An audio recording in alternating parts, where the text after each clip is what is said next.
You're listening to Release Your Resistance with Bex Beltran, episode 60.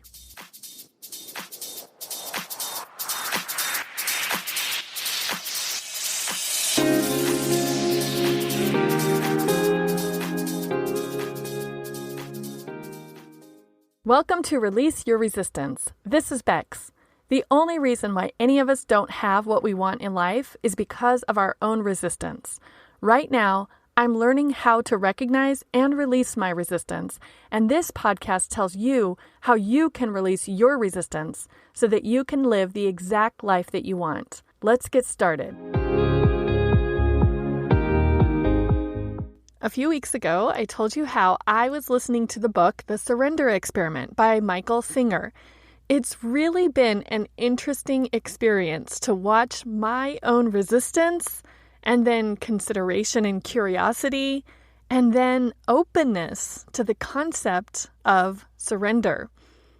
Along the way, I've been explaining what I've been thinking about to some of my friends and my coach. It really helped me to hear their questions and confusion about what I was thinking and what I was trying to put into words. And I wanted more of it too. More information, more content, more understanding. I told you how as soon as I was finished with the book, I went right back into my app and pressed start over to listen again. And when the book expired from the library and I was left without it to listen to anymore, a podcast episode and then another book with the same themes made their way into my ears. Today, in an effort to better understand through attempting to explain, I want to share what I've been hearing and learning, thinking about and noticing with you. And as always, I will be so curious to hear your reaction. First, let's talk about surrender. Is the idea of surrender just obvious and basic to you? Maybe you already live in surrender. Or is this concept completely foreign and crazy sounding? What is confusing, or what do you notice resistance to when you hear me talk about the concept of surrender? I've been working through my own questions and things I've noticed, and I've loved hearing questions and comments from other people as I talk it out. So for the rest of our time together today, I want to talk you through what I'm thinking at this point in time while knowing I am still learning and still realizing.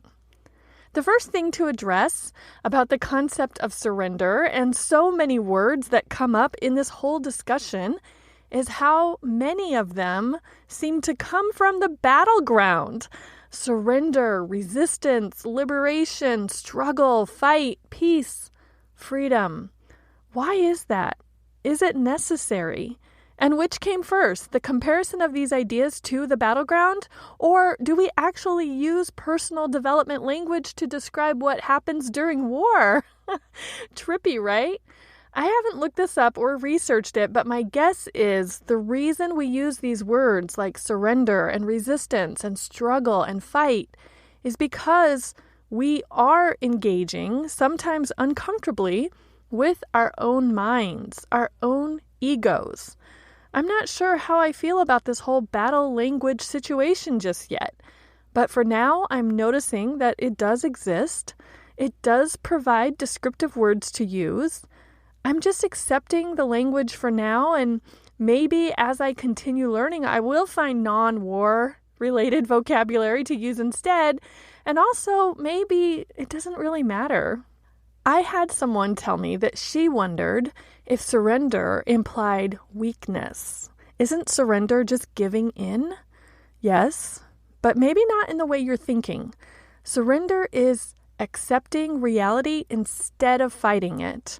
In this case, resistance really is futile. And since it's futile, resistance actually takes so much more effort and creates more strain than surrender. But that doesn't sound right, at least not to our minds. Our minds are probably screaming, no, don't accept, you must resist. You can control what's happening, or you should at least try to control what's happening. Spoiler alert, we can't control any of it. Sorry. As I continued my research into surrender and openness, I heard Tosha Silver answer the question of how do you define surrender as, it's the release of the my.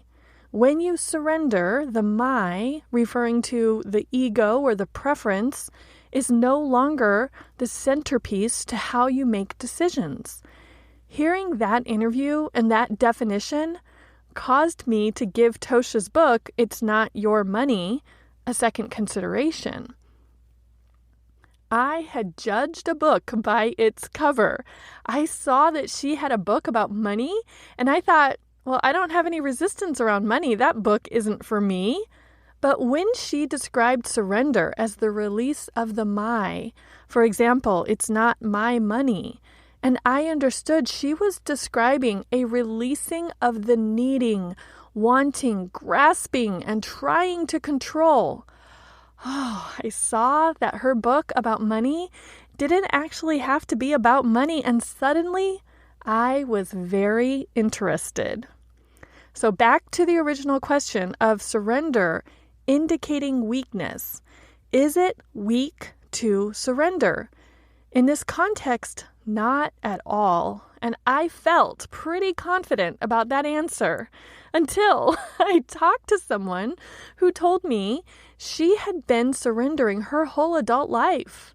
I thought I knew what she meant, and I thought, probably even said, that's not what I'm referring to.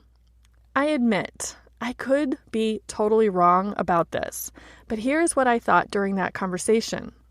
She's telling me that she's surrendering and has surrendered her whole life. But she isn't. She hasn't. She is still trying to control.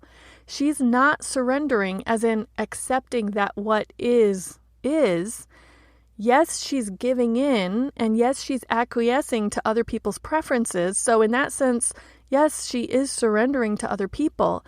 But she is doing that out of fear and threat. She's afraid of what will happen if she doesn't give in to their way. She feels threatened by her imagined future of what she's sure will happen if she doesn't go along with their wishes. So she tries to control other people's reactions, and she tries to control the future by giving in to their demands. So yes, I can see how, in a way, she is living a life of surrender. And it makes me wonder, what if, instead of believing she had control over someone else's reactions, and what if, instead of believing she knew how things would play out if she does or doesn't do something, what if she surrendered to the idea that maybe they will be disappointed or angry if I don't give in, and that is okay. And maybe there will be a negative consequence if I don't go along. And I accept that. So then a whole new set of questions pop up for me as I try to work out this hypothetical situation. Then what should she do? How should she behave? If she doesn't surrender to someone else, what should she surrender to? When should she stand her ground? When should she choose her own preference over someone else's?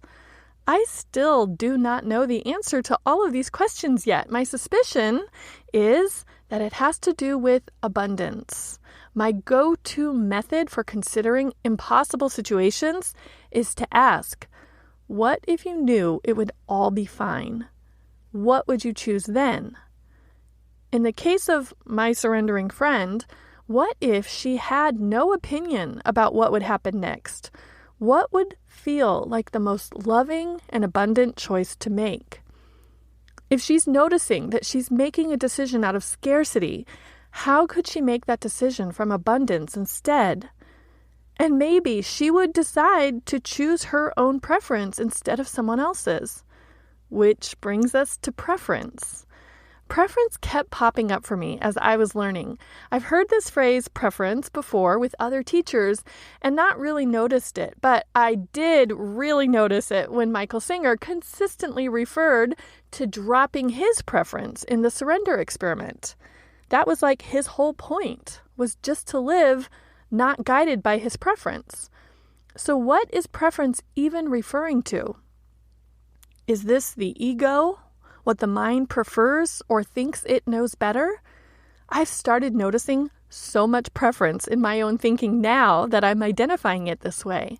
My mind frequently has a preference for something that is not reality. Cute, right? Like when I wish this wasn't happening. Okay, that's my preference. Does preference suggest where our expectations come from? Are my expectations due to my preferences? I think so. And when I notice this, I figure out why resistance comes up for me. So if I have a preference for people to show up on time, then that becomes my expectation. For example, that a friend should show up on time when we have plans. Then if she doesn't show up on time, my expectation is not met, and I start to feel resistance. It might sound something like, she should be here by now. She shouldn't keep me waiting. She should be more respectful. If she knew she was going to be late, she should have let me know. See how all these should statements are just not reality. The reality is, she's not here by now. I am waiting. I have a thought that she's not respectful. She did not let me know. I have the option to just accept or surrender to this reality instead of resisting it. Let's practice with one of those examples I just gave. The resisting version is me saying, she should be here by now. The accepting version is, she is not here by now. Even though the difference in those two sentences is so slight, do you hear the huge difference in the energy? When I think, she should be here by now, I might feel irritated. When I think, she's not here by now, I might feel observant. And then we can play it out from there. What do I do when I feel irritated? Probably not a lot of great things. What do I do when I feel observant? I feel much more open and calm. I have the capacity to consider possibilities. I don't really have that capacity when I am irritated. Once I asked a coaching client how she felt about having faith. Even from her facial expression, I could tell there was a disconnect. She said she didn't really identify with that word, faith. I get how using the word faith can be a turnoff for someone whose context is that it means to believe something blindly without evidence. And I probably have had that same disconnected reaction to the word faith in the past too. But now I am really warming up to it. I am really starting to consider the idea of purposely and intentionally believing something even when there is no reason to believe it. I like the idea of noticing what I know, like deep and innately, not what I think. I like the idea of trusting that things will work out and that I am set for life. Because what's the alternative? To trust that things won't work out?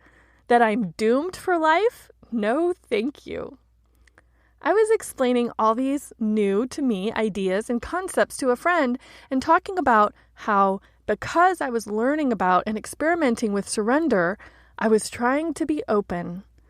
She said she didn't get the connection between surrendering and being open. She described it for herself in her own situation as thinking she could either surrender to do this or that. How is that being open? As soon as she described her two choices, I felt even more clear about what I was talking about. That's an example of the mind falsely limiting the choices to just two and thinking that one of them is probably the right choice or maybe the better choice. Being open means I have no idea how many choices there are, and I see my preference as just a preference. It also means I believe all of the choices could be right, so I am being open beyond my own knowledge and my own preferences. How do I surrender? Even though I'm sharing what I'm learning in all of this, it is still relatively new for me. I am a baby at surrendering right now, and I still have so many questions and so much to learn. As I was listening to the surrender experiment for the first time through, I hoped, my preference was, that after he was done telling his story, he would switch into teaching mode and give me a list of steps or maybe a worksheet on how to surrender. I liked hearing his stories and I understood what he was telling me, but I did wonder how I could import the ideas and lessons from the woods of Florida in the 1970s to the suburbs of Arizona here in the 20s. One question that my mind was very eager to learn the answer to before it will relax and stop resisting is, how do I live in surrender? Doesn't that mean I'm just doing nothing? When I pose that question to myself, I come up with the answer of maybe, and wouldn't that be fine? What if I surrendered to a life of just doing nothing and boredom? Because the preference of the mind is entertainment, problem solving, excitement, drama, creation. Interestingly enough, after I decided, I guess it's okay for me to surrender to a life of boredom and doing nothing, I found my next surrender teacher, who I mentioned earlier, Tosha Silver. I devoured her book, Outrageous Openness, another book of stories, which I really enjoyed. And again, I was left with the understanding of how she applied openness to her life in the 90s and early 2000s in the Bay Area. But how could I apply it to my life now in the suburbs of Arizona in the 20s? And that's when I gave her book, It's Not Your Money, another look. That's when I heard it described as a how-to surrender book. What? Exactly what I had been wanting. I'm not saying it always works out that effortlessly and flowy, that one minute I was wishing for a how-to book and then I surrendered to a life of boredom and then I received a how-to book. But that is how it all unfolded for me in the past few weeks. Another question that the mind in me has is, am I just waiting for life to offer me something that I can surrender to? That's the idea I got from listening to the surrender experiment. But as I listened to another one of my favorite teachers, Jess Lively, on her podcast, talking about how her life was flowing, I heard so many beautiful examples of surrendering to the nudges and guidance of the inner voice rather than the mind, and not necessarily an external offer. That was the missing piece for me. Speaking of offer, we all know what the word offer means, right? But as I am learning and getting used to the language of new teachers, I actually had an offer misunderstanding. Just after I listened to Tosha Silver's book, Outrageous Openness, it seemed like the perfect feminine energy complement to the male energy surrender experiment. I heard her being interviewed on that podcast I mentioned. She explained to the interviewer that the entire book, It's Not Your Money, is really about offering. Without having read the book yet, I interpreted offering in the context of generosity. It sounded good to me. That night, I was talking with my sister, and I summarized some of what I had heard and what I was thinking, and she asked me, "What's your offering?"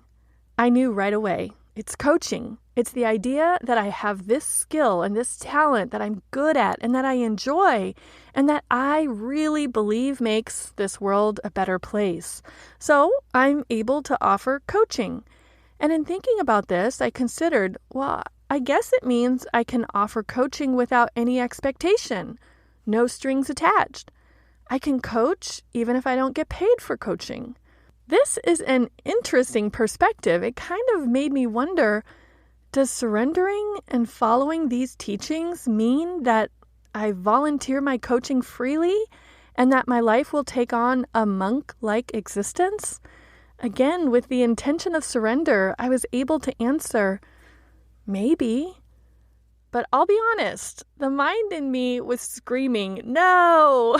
And I could definitely feel so much resistance.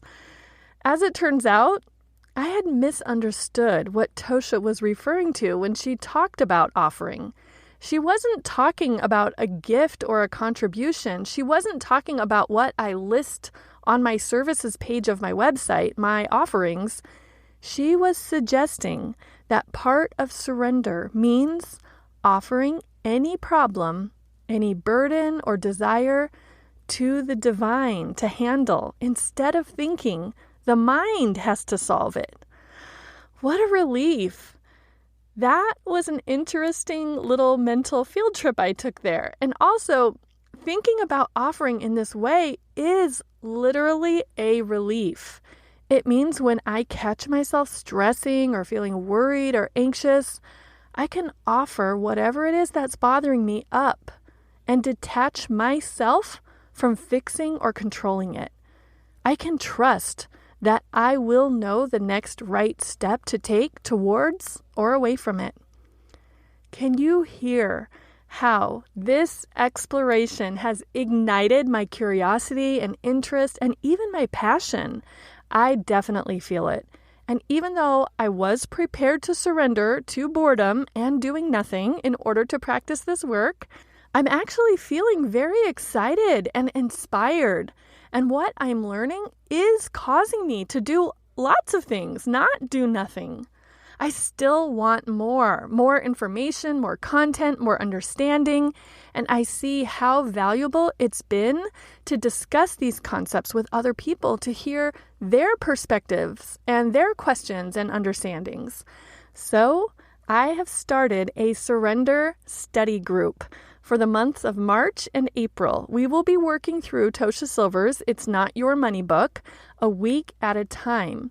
If the topics that I've shared with you today are interesting to you, and if you're curious about the book, please consider joining us. We will be meeting on Wednesday nights on Zoom, and we also have a Facebook group with about 70 people so far from all around the world who are interested in the book and these concepts. I'm so excited to see how this all unfolds, and I'm open to how it all unfolds. If you are listening to this in real time at the end of February 2021, you can join us in the Facebook group by going to facebook.com/groups/surrender-study. If you want the links to the books and the podcast episodes that I've mentioned today, just go to bexb.org/surrender. And while you are there, you can also leave me a comment letting me know what you think about all of this. And if you're on my email list, meaning you are one of my favorite people, I have sent you the links in your email along with today's episode. Plus, I sent you a personalized invitation to the Facebook group that I just mentioned in case you are leaning towards joining us. Make sure you check your spam and junk folders so that you can find the email. If you're not on my email list yet, why not join? Just go to bexb.org/favorites and become one of my favorite people. You will get an email each week along with the episode. Plus, I share all of my offerings, the other kind of offering, with my list. Thank you so much for listening today. Talk to you soon. Bye-bye.